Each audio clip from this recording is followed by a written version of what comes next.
Hello दोस्तों, आज हम क्लास 7th एनसीईआरटी हिस्ट्री का ये लास्ट चैप्टर है और ये 10th और लास्ट चैप्टर है, जिसमें हम क्या पढ़ेंगे आज कि 18वीं शताब्दी में जो नए राजनीतिक गठन हो रहे थे। जैसे हम पहले देख रहे थे कि जो क्षेत्रीय संस्कृतियां थी उनका उदय हो रहा था। उसके बाद अब जो राजनीतिक गठन बनने शुरू हो गए थे, जैसे हम पढ़ेंगे मराठा, राजपूत, है ना, जो अलग अलग क्षेत्रों में भारत के अलग अलग भागों में जो भी राजनीतिक गठन हो रहे थे, राज्य नए साम्राज्य उठ रहे थे, तो उसके बारे में आज हम देखेंगे। तो हमने ये देखा था कि 18वीं शताब्दी के पूर्वार्ध के दौरान उपमहाद्वीप में विशेष रूप से घटनाएं घटी, मतलब परिवर्तन होने लगे थे बहुत ज़्यादा, और राज्यों के उदय से जो मुगल साम्राज्य की सीमा थी वो एक तरह से बदल रही थी। तो इसके बाद 1765 तक एक और शक्ति आती है, ब्रिटिश, जो कि पूर्वी भारत के बहुत बड़े बड़े हिस्सों को सफलतापूर्वक हड़प लेती है। तो ब्रिटिशों के द्वारा भारत पर मतलब कब्जा कर लिया जाता है। ये हम देखेंगे कि 18वीं शताब्दी में कौन से नए नए राज्यों का गठन हुआ था, जिसमें ये देखिए सिख राज्य, इधर जाट, मालवा, इधर अवध, बंगाल का क्षेत्र, और ये गुजरात का है। ठीक है, तो इसमें कौन कौन से थे? ये मराठा था, मराठे थे। उसके बाद जो हैदराबाद, इस क्षेत्रों में नए नए जो भी राजनीतिक गठन हो रहे थे, ये 18वीं शताब्दी से शुरू होते हैं। भारत में काफ़ी मतलब परिवर्तन देखे जा रहे थे। राजनीतिक परिस्थितियां एक छोटे से समय अंतराल में बड़ी तेज़ी से बदलनी शुरू हो गई थी। तो इसमें 18वीं शताब्दी का पूर्वार्ध, मतलब कि जब हम ईयर को अगर हम देखें तो औरंगज़ेब की जब मृत्यु हुई थी, उससे 1761 तक जब पानीपत की तीसरी लड़ाई होती है, तो उस दौरान जो भी परिवर्तन हुए थे उनके बारे में हम देखेंगे। यहाँ पर आप ये मैप थोड़ा और डिटेल में बताया हुआ है, इसमें आप देख सकते हैं। यहाँ पर राजपूत आए थे, पंजाब में सिख, इधर राजस्थान गुजरात वाले क्षेत्र में राजपूत, इधर अवध में आए थे, लखनऊ में। तो यहाँ पर अलग अलग जो भी मराठा थे, निज़ाम थे, है ना, या हैदराबाद के निज़ाम, ये मराठा है। तो इनका क्या हुआ, उदय होना शुरू हो चुका था, क्योंकि मुग़ल साम्राज्य का पतन हो रहा था। तो ये धीरे धीरे खुद को आज़ाद महसूस करने लगे थे। मुग़ल साम्राज्य और उनके जो परवर्ती मुग़ल, मतलब जो मुग़लों के बाद, औरंगज़ेब के बाद जो आते हैं, उसके लिए जो संकट की स्थिति क्या थी। मुग़ल साम्राज्य काफ़ी मतलब सफलता पर पहुंच चुका था, और 17वीं शताब्दी के अंतिम वर्षों में उसके सामने बड़े मतलब अलग अलग प्रकार के संकट आ रहे थे। ऐसा बहुत कारणों से होता है। जैसे बादशाह औरंगज़ेब ने दक्कन में लंबी लड़ाई लड़ते हुए साम्राज्य के सैन्य और वित्तीय संसाधनों को बहुत ज़्यादा खर्च कर दिया था। मतलब जो लंबे दिनों तक लड़ाई चलती थी, उससे जो सेना थी वो भी कमज़ोर हो जाती थी या ख़त्म हो जाती थी। उसके अलावा वित्तीय संसाधनों को भी नुकसान पहुंचता था। औरंगज़ेब के जो उत्तराधिकारी है, उसके शासनकाल में साम्राज्य के प्रशासन की जो कार्यकुशलता है वो समाप्त होने लगी। मनसबदारों के शक्तिशाली वर्ग को वश में रखना केंद्रीय सत्ता के लिए कठिन हो चुका था। जो मनसबदार बनाए थे मुग़लों ने, जो सुल्तान होते थे उन्होंने, तो उनका जो एक वर्ग था वो शक्तिशाली खुद को समझने लगा, क्योंकि उन्हें पता था कि अब मुग़ल साम्राज्य में औरंगज़ेब के बाद कोई भी इतना शक्तिशाली राजा नहीं है जो उन पर नियंत्रण रख सके। तो वो खुद को आज़ाद महसूस करने लगे। सूबेदार के रूप में अभिजातों को नियुक्त किया गया था। राजस्व और सैन्य प्रशासन दोनों कार्यों पर नियंत्रण रखते थे। इससे मुग़ल साम्राज्य के जो विशाल क्षेत्र हैं उस पर राजनीतिक, आर्थिक और सैन्य शक्तियाँ मिल गई थीं। जैसे जैसे सूबेदार थे, उन्होंने अपने प्रांतों पर नियंत्रण अपना सुदृढ़ करना शुरू किया। राजधानी में पहुंचने वाले जो राजस्व की मात्रा थी उसमें कमी होने लगी, मतलब वो बहुत बड़ा हिस्सा अपने पास रख लेते थे। उत्तरी तथा पश्चिम भारत के बहुत से हिस्सों में जमींदारों, किसानों ने विद्रोह किए। कृषि आंदोलनों ने इन समस्याओं की और भी गंभीर बना दिया था। मतलब इस समय पर क्या होता है, विद्रोह होने शुरू हो चुके थे। कभी कभी विद्रोह इतने ज़्यादा बढ़ जाते थे, करों के भार के विरुद्ध किए गए थे। कभी कभी शक्तिशाली सरदारों द्वारा अपनी स्थिति को सुदृढ़ बनाने की कोशिशें भी की गई थी। विद्रोही समूह ने मुग़ल सत्ता को चुनौती दी, मतलब मुग़लों के खिलाफ विद्रोह शुरू हो चुके थे, परंतु ऐसे समूहों ने क्षेत्र के आर्थिक संसाधनों का प्रयोग अपनी स्थिति को मजबूत करने के लिए किया था। जिस तरह धीरे धीरे राजनीतिक, आर्थिक सत्ता प्रांतीय सूबेदार, स्थानीय सरदार और अन्य समूहों के हाथों में आ रही थी, औरंगज़ेब के जो उत्तराधिकारी थे इस बदलाव को वो ना रोक सके थे। देखिए भरपूर फसल और खाली तिजोरियां, मतलब ये उस समय की स्थिति बताई गई है। बड़े जमींदार जो थे निसहाय और गरीब हो चुके थे, निर्धन। उनके किसान वर्ष में 2 फसलें उगाते हैं, लेकिन उन्हें दोनों से कुछ नहीं मिलता, क्योंकि अब वो खुद को आज़ाद महसूस कर रहे थे।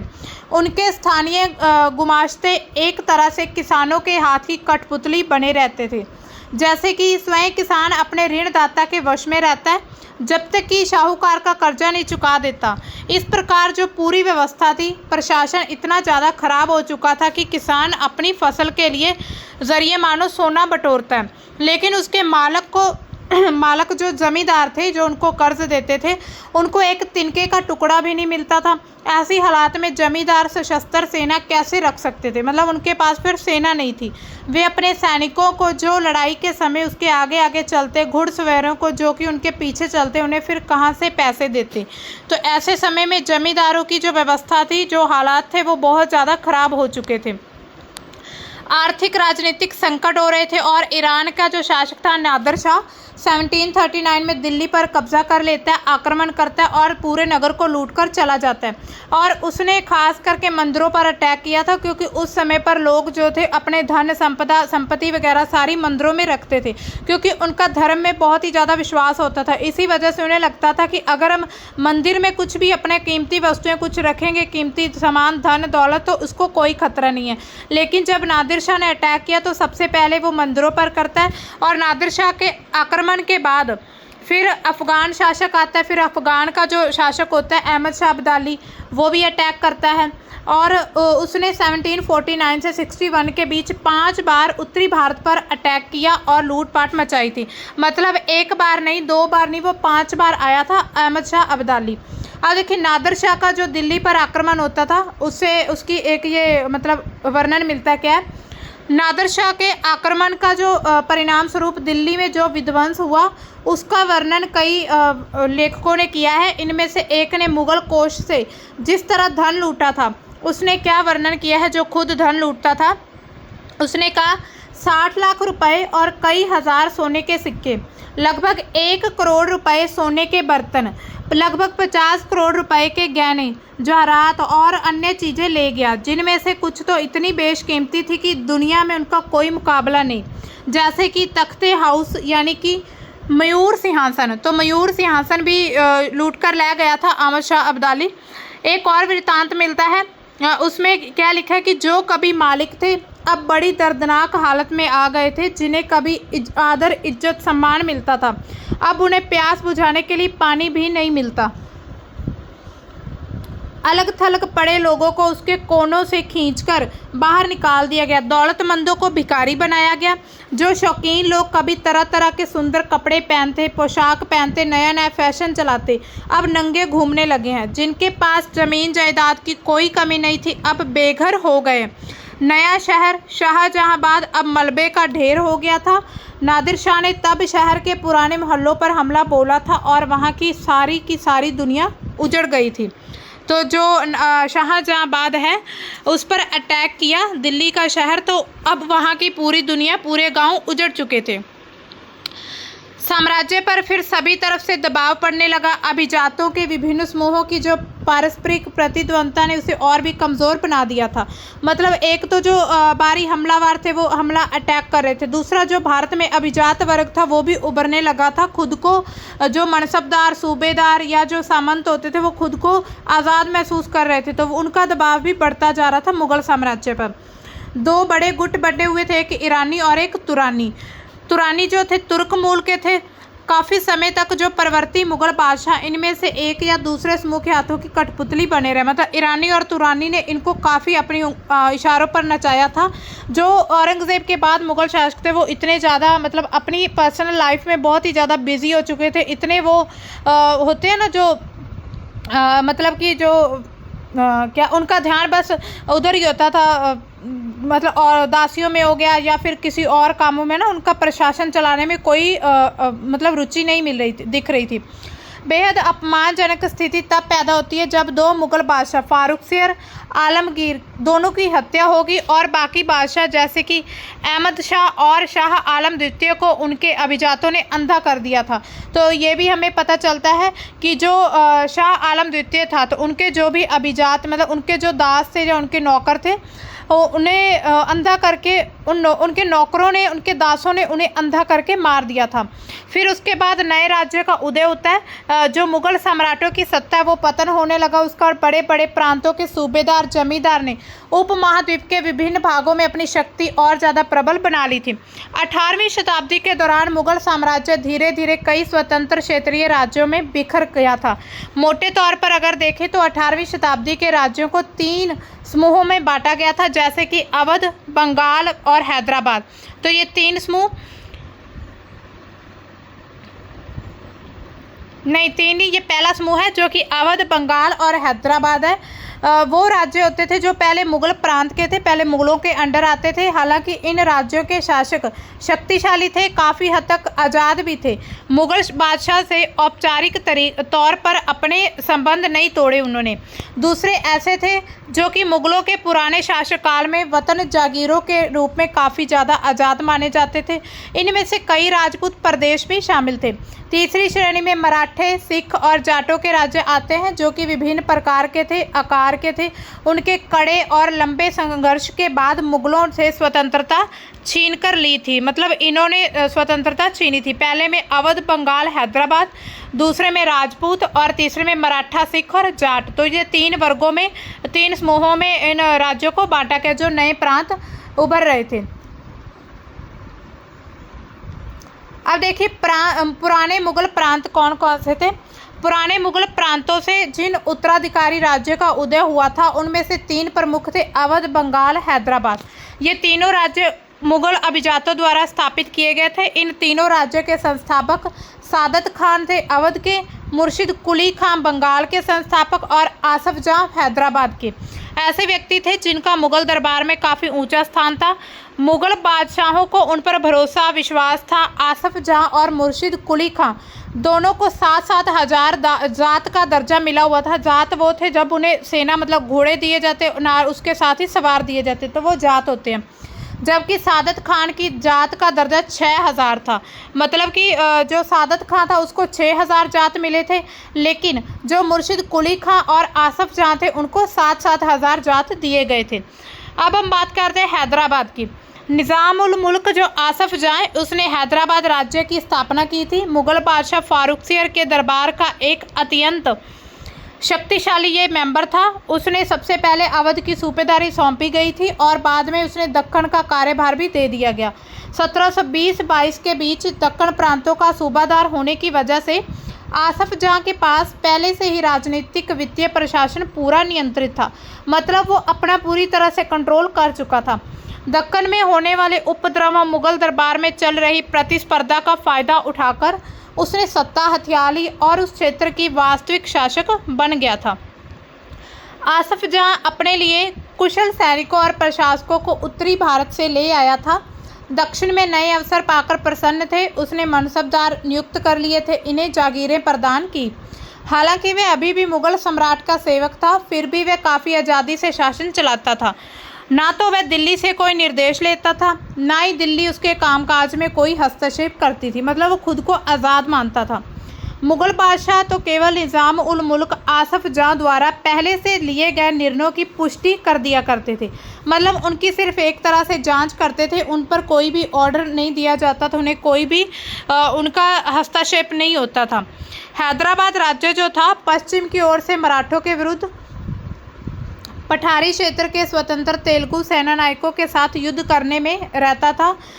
पूरन दिशा में निज़ाम उल मुल्क आसफ जहाँ कोरोमंडल तट पर, कोरोमंडल मतलब जो तमिलनाडु का क्षेत्र आता है, जब हम भारत का मैप बनाते हैं ये, हाँ, तो ऐसे में आप देख सकते हैं ये वाला जो होता है कोरोमंडल तट, इस पर जो वस्त्रोत्पादक धन संपन्न क्षेत्र पर अपना नियंत्रण प्राप्त करना चाहता था, पर उस क्षेत्र में ब्रिटिश शक्ति उपस्थिति के कारण रोक लग गई थी। अब निज़ाम की फ़ौज कैसी थी? हैदराबाद के जो निज़ाम है उनके सैनिक कैसे, मतलब कितने थे?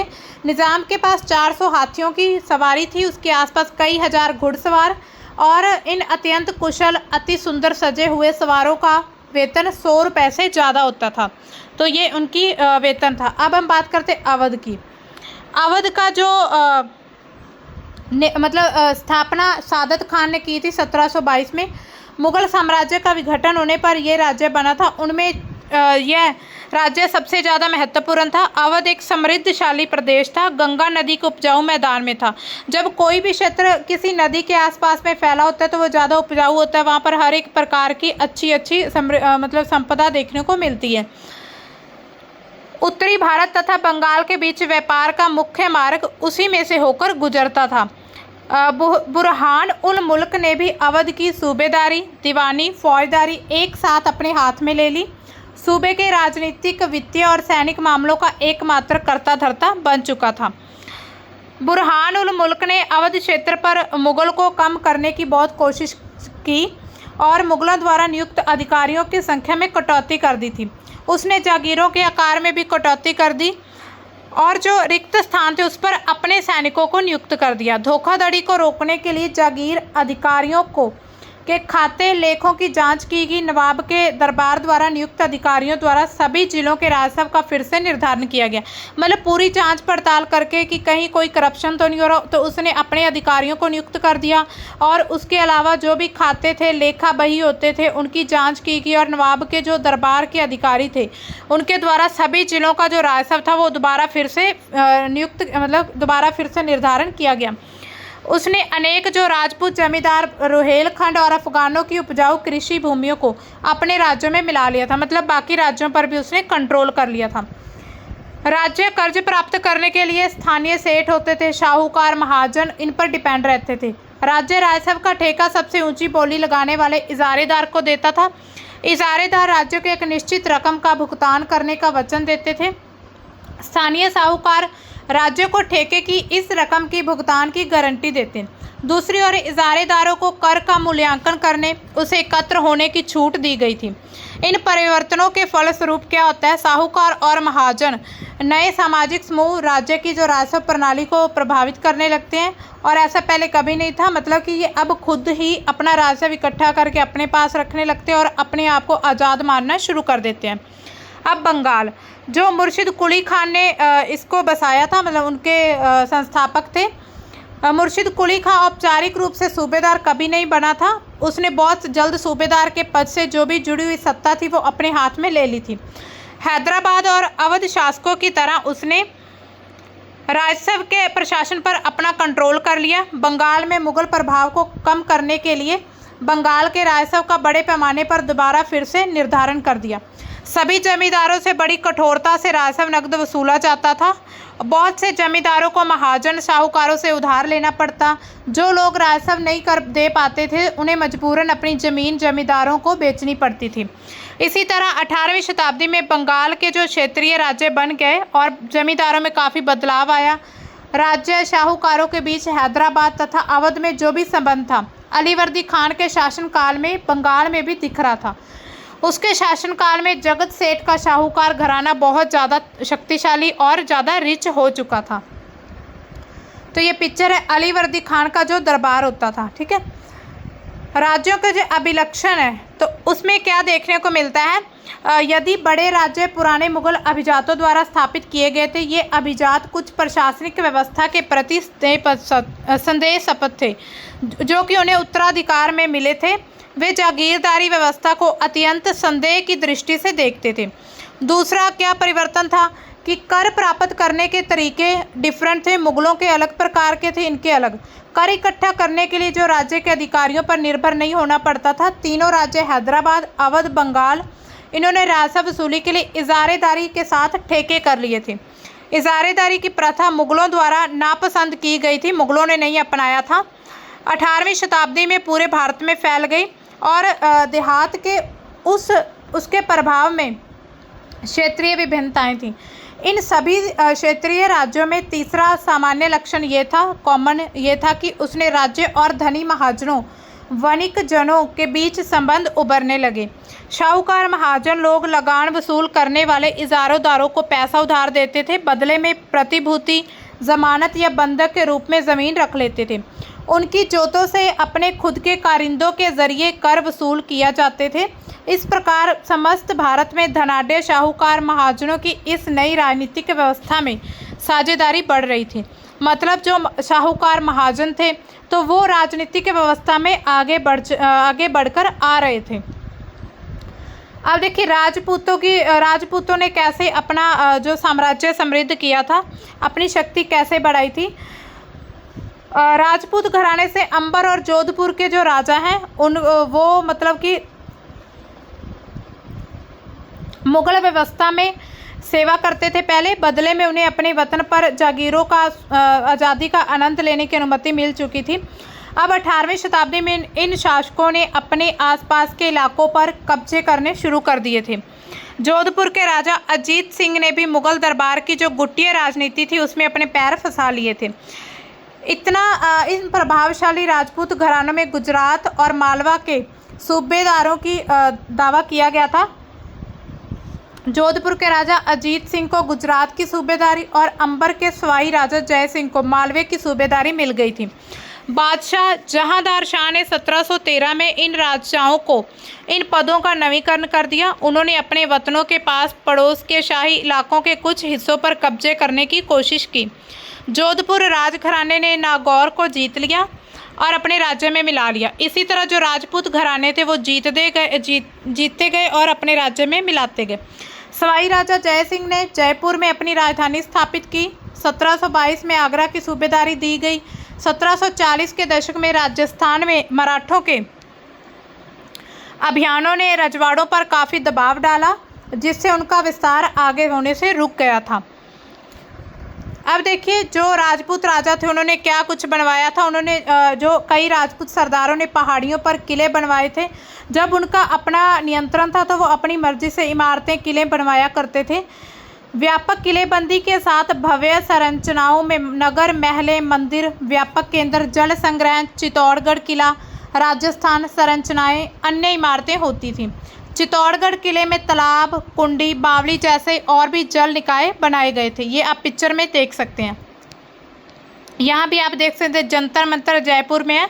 ये अंबर के शासक सवाई जय सिंह के ने दिल्ली, जयपुर, उज्जैन, मथुरा, वाराणसी में 5 खगोलीय वेधशालाओं का निर्माण किया था। ये इम्पॉर्टेंट है कि खगोलीय वेधशालाओं का निर्माण किसने किया था? अंबर के शासक सवाई राजा जय सिंह ने। जंतर मंतर के नाम से विख्यात इन वेधशालाओं में खगोलीय पिंडों का अध्ययन के उपकरण रखे गए थे। अब देखिए जयपुर के राजा जय सिंह के बारे में लिखा है, एक वर्णन मिलता है। राजा जय सिंह अपनी सत्ता की चरम सीमा पर थे। 12 वर्ष के लिए वे आगरा के सूबेदार रहे और 5 वर्ष के लिए मालवा के रहे थे। उनके पास काफ़ी बड़ी सेना थी, तोपखाने थे, भारी मात्रा में धन संपदा थी। उनका प्रभाव दिल्ली से लेकर नर्मदा तट तक फैल चुका था। अब देखिए इसके बाद आज़ादी हासिल होती है। जैसे जो कुछ साम्राज्य थे वो खुद को आज़ाद करना चाहते थे। कुछ ऐसे जो राज्य गठन थे, राजनीतिक गठन, वो उभर रहे थे, जिसमें सबसे पहले सिखों के बारे में बात करेंगे। पंजाब के क्षेत्र में ये रहने वाले थे सिख। इनका जो राज्य निर्माण था वो बढ़ता चला गया। गुरु गोबिंद सिंह जी ने 1699 में खालसा पंथ की स्थापना की और उसी के पश्चात राजपूत मुगल शासकों के खिलाफ कई लड़ाइयाँ लड़ी गई थी। 1708 में गुरु गोबिंद सिंह की मृत्यु के बाद बंदा बहादुर ने नेतृत्व किया था और मुगल सत्ता के खिलाफ काफ़ी विद्रोह किए थे। उन्होंने बाबा गुरु नानक और गुरु गोबिंद सिंह के नाम के सिक्के भी चलाए थे और शासन को सार्वभौम बताया था। सतलुज यमुना नदी के बीच क्षेत्र में उन्होंने अपने प्रशासन को स्थापित किया। 1715 में फिर बंदा बहादुर को एक लड़ाई में पकड़ लिया जाता है और उसके बाद 1716 में उसे मार देते हैं। फिर 18वीं शताब्दी में कई और योग्य नेताओं के नेतृत्व मिला। उसके बाद जब बंदा सिंह बहादुर की डेथ होती है तो उसके बाद सिख साम्राज्य खुद को जत्थों में बांट लेते हैं। मिसल का नाम दिया जाता है। इसमें 12 मिसलें थी और इन जत्थों और मिसलों की जो सेनाएं थी उनको दल खालसा कहा जाता था। इन दिनों दल खालसा बैसाखी, दिवाली के पर्वों पर अमृतसर में इकट्ठा होता था। वहां पर सामूहिक निर्णय लेते थे कि हमें कैसे मुगलों से या कैसे क्रूर शासकों से निपटना है। और गुरुमत्ता, जिसे गुरुमत्ता के नाम से जाना जाता है, जो सामूहिक निर्णय होते थे, गुरु का प्रस्ताव। सिखों ने राखी व्यवस्था भी स्थापित की थी। जिसके अंतर्गत किसानों से उनकी उपज का 20% कर के रूप में लेकर बदले में उन्हें संरक्षण प्राप्त किया जाता था। गुरु गोबिंद सिंह ने खालसा को प्रेरित किया था और शासन उसके भाग्य में है, मतलब उन्होंने लिखा था राज करेगा खालसा। तो अपने सुनियोजित संगठन के कारण जो खालसा दल था, पहले मुगल सूबेदारों के खिलाफ, फिर अहमद शाह अब्दाली के अगेंस्ट काफ़ी विद्रोह उन्होंने प्रकट किया और काफ़ी हद तक सफल भी हुए थे। अहमद शाह अब्दाली ने मुगलों से पंजाब का प्रांत और सरहिंद की सरकार को अपने कब्जे में कर लिया था। खालसा ने 1765 में अपना सिक्का बनाकर सार्वभौम शासन की स्थापना की और सिक्के पर उत्तीर्ण शब्द वही थे जो बंदा बहादुर के समय खालसा के आदेशों में पाए जाते थे। 18वीं सदी का अंतिम समय आता है और सिख इलाके जो सिंधु से यमुना तक फैले हुए थे विभिन्न शासकों में बटे हुए थे। इनमें से एक शासक थे महाराजा रणजीत सिंह। उन्होंने सिख समूह को फिर से इकट्ठा किया, उनमें एकता जताई और एक बड़े साम्राज्य की स्थापना की।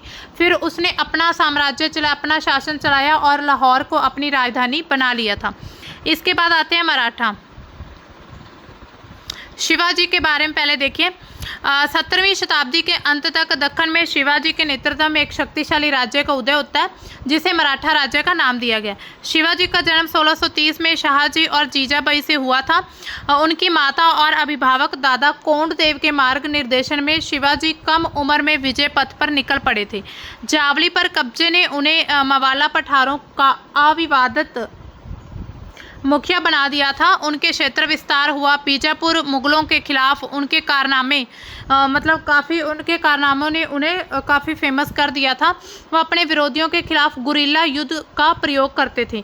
चौथ सरदेशमुखी पर आधारित राजस्व संग्रह इकट्ठा करते थे और फिर उन्होंने अपना एक मजबूत मराठा राज्य बना लिया था। अब देखिए, मराठा एक और शक्तिशाली राज्य था जो मुगल शासन का विरोध कर रहा था। शिवाजी इनमें सबसे शक्तिशाली योद्धा था। शिवाजी ने प्रायद्वीप में मुगलों को चुनौती दी और शिवाजी की मृत्यु के बाद मुगल राज्य में प्रभावी शक्ति चित्पावन ब्राह्मणों का एक परिवार उसके हाथ में ही रही थी, जो कि शिवाजी के उत्तराधिकारी के शासनकाल में पेशवा के रूप में जाने जाते थे। मतलब शिवाजी के बाद उसके बाद पेशवा के हाथ में सारा नियंत्रण आ जाता है। पेशवाओं की देखरेख में मराठों ने एक सफल सैन्य संगठन का विकास कर लिया था। उनकी सफलता का ये राज था कि मुगलों के किलाबंद इलाकों से टक्कर ना लेते हुए उनके पास चुपचाप से निकलकर शहरों कस्बों में हमला बोलते थे और मुगल सेना से ऐसे मैदानी इलाकों में मुठभेड़ लेते थे। मतलब मैदानी इलाका उनके लिए बहुत अच्छा था जहाँ पर रसद पाने कुमा आने के रास्ते आसानी से रोके जा सकते थे। फिर साल आता है 1720 और 61 के बीच मराठा साम्राज्य का काफ़ी विस्तार होता है। उसने धीरे धीरे काफ़ी सफलता पा ली थी और मुगल साम्राज्य को हानि पहुंचाई थी। उनका पतन हो रहा था। 1720 के दशक तक मालवा गुजरात मुगलों से छीन लिए गए थे। फिर मराठा नरेश को समस्त दक्कन प्रायद्वीप के अधिपत्य के रूप में मान्यता मिल चुकी थी और इस क्षेत्र पर चौथ और सरदेशमुखी वसूलने का एक अधिकार भी मिल गया था। चौथ क्या होता है? जमींदारों द्वारा ये वसूले जाने वाला एक कर होता है जिसका मतलब भू राजस्व का 25%। दक्कन में इनको मराठा वसूलते थे और सरदेशमुखी है। दक्कन में मुख्य राजस्व जो होता था संग्रहकर्ता को दिए जाने वाले भू राजस्व का 9/10% हिस्सा होता था। मतलब 10 में से 9 हिस्सा सरदेशमुखी था। तो जो मराठा थे उन्होंने सरदेशमुखी और चौथ वसूलने में ही ज़्यादा ध्यान दिया था। इसी वजह से वो अपने साम्राज्य को ज़्यादा दिनों तक नहीं टिका पाए। 1737 में दिल्ली पर वो आक्रमण कर देते हैं और मराठा जो प्रभुत्व की सीमाएं तेजी से बढ़ने लगती हैं। उत्तर में राजस्थान, पंजाब, बंगाल, उड़ीसा, कर्नाटक, तमिल, तेलुगु प्रदेशों तक फैल चुके थे। इन क्षेत्रों में औपचारिक रूप से मराठा साम्राज्य में सम्मिलित नहीं किया गया। उन्हें अपने राज्य में नहीं मिलाते थे, सिर्फ वहां से अपने चौथ और सरदेशमुखी वसूलते थे। मराठों के जो सैन्य अभियानों के कारण अन्य शासक भी उनके खिलाफ हो चुके थे। जैसे 1761 में पानीपत की तीसरी लड़ाई में अन्य शासकों से कोई उन्हें सहायता नहीं मिली थी। मतलब पहले जो आस पड़ोस के उनके जो राजा हुआ करते थे उन्होंने सहायता दी थी, लेकिन उसके बाद उन्हें कोई सहायता नहीं मिलती। सैन्य अभियानों के साथ मराठों ने एक प्रभावी प्रशासन की व्यवस्था तैयार की। जब किसी भी इलाके पर एक बार वो जीत कर लेते थे, मराठा का शासन सुरक्षित हो जाता था। फिर वहाँ स्थानीय परिस्थितियों को ध्यान में रखते धीरे धीरे भू राजस्व की मांग की जाती थी। कृषि को प्रोत्साहित किया गया, व्यापार को पुनर्जीवित किया। इनमें सिंधिया, गायकवाड़, भोंसले जैसे मराठा सरदार मतलब उनकी काफ़ी शक्तिशाली सेना देखने को मिलती है। 1720 के दशक में मालवा में मराठा अभियानों ने उस क्षेत्र में स्थित शहरों के विकास व समृद्धि को कोई हानि नहीं पहुंचाई। उज्जैन सिंधिया के संरक्षण में और इंदौर होलकर के आश्रय में फलता फूलता रहा था। मतलब जो उज्जैन साम्राज्य था वो सिंधिया के संरक्षण से इंदौर जो होलकर के साथ मिलजुल कर वो अपना साम्राज्य फैलाते गए। चंदेरी के क्षेत्र में रेशमी वस्त्रों को मराठों की राजधानी पुणे में नया बाजार मिल चुका था। बुरहानपुर पहले आगरा और सूरत के बीच अपने व्यापार में संलग्न था, लेकिन अब उसने वाणिज्य भीतरी धीरे क्षेत्र को बढ़ाकर दक्षिण में पुणे, नागपुर और पूर्व में लखनऊ, इलाहाबाद में भी उसको शामिल कर लिया था। इनमें जो मराठा में सबसे शक्तिशाली थे, एक तो बाजीराव, एक तो शिवाजी देखा, उसके बाद बाजीराव प्रथम, जो कि बाजीराव बलाल के नाम से जाने जाते, पेशवा बालाजी विश्वनाथ के पुत्र थे। एक महान मराठा सेनापति थे। उन्होंने विंध्य के पार मराठा राज्य का विस्तार किया। मालवा, बुंदेलखंड, गुजरात, पुर्तगालियों के खिलाफ काफ़ी अभियान लड़े थे। मालवा बुंदेलखंड का क्षेत्र वो जो मध्य भारत में आज हम देखते हैं। इसके बाद आते हैं जाट। बाकी राज्यों की तरह जैसे सिख, मराठा, उन्हीं की तरह जाट जो है वो भी अपनी शक्ति, अपनी सत्ता को सुदृढ़ करने में लगे हुए थे। उनके नेता चूड़ामन थे। उनके नेतृत्व में दिल्ली के पश्चिम स्थित क्षेत्रों पर अपना कंट्रोल कर लिया।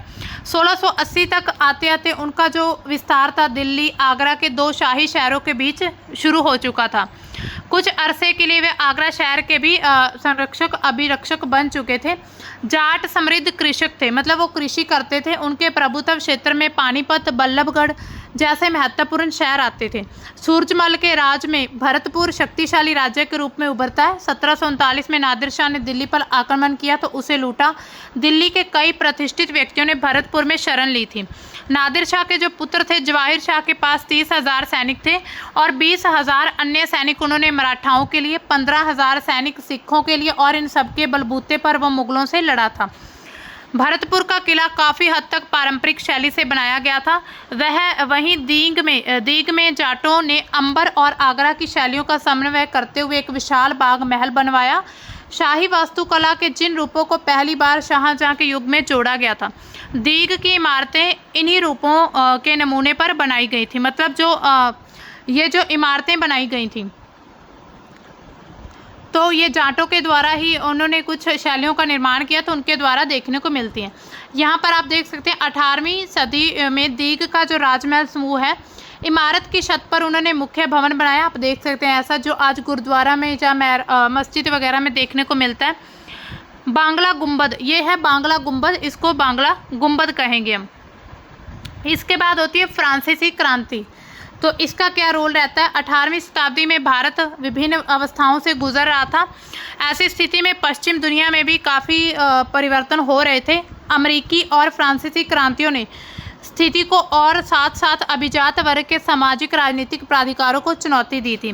फ्रांसीसी क्रांति के दौरान मध्य वर्ग, जिसमें किसान, शिल्प, पादरीगण, अभिजात, उनके खिलाफ लड़ाइयाँ लड़ी गई थी।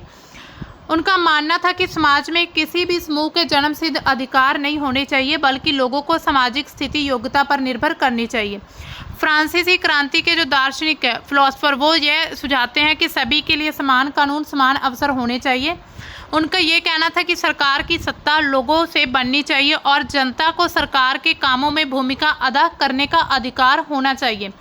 फ्रांसीसी और अमेरिकी क्रांतियों जैसे आंदोलन से धीरे धीरे प्रजाओं को नागरिकों में बदल डाला था। नागरिकता, राष्ट्रीय राज्य, लोकतंत्र, अधिकारों के विचारों ने भारत में 19वीं शताब्दी के अंतिम दशकों से जड़ पकड़ ली थी। मतलब ये जो हम देख रहे हैं कि जब जैसे जैसे मराठा, जाट और जो समुदाय थे वो उभर रहे थे, जैसे सिख साम्राज्य, तो क्या होता है उसी समय जब मुगल साम्राज्य का पतन हो रहा था, उसी समय क्या होता है पुर्तगाली और जो यूरोपियन कंपनीज हैं वो भारत में व्यापार करने आती है। तो उन्हें पता चलता है कि यहाँ पर तो कोई एक शक्तिशाली शासक नहीं है, हम इनको आपस में फूट डालकर, इनको आपस में लड़ाकर हम यहाँ पर राज कर सकते हैं, हम अपने पूरे व्यापार पर एकाधिकार स्थापित कर सकते हैं।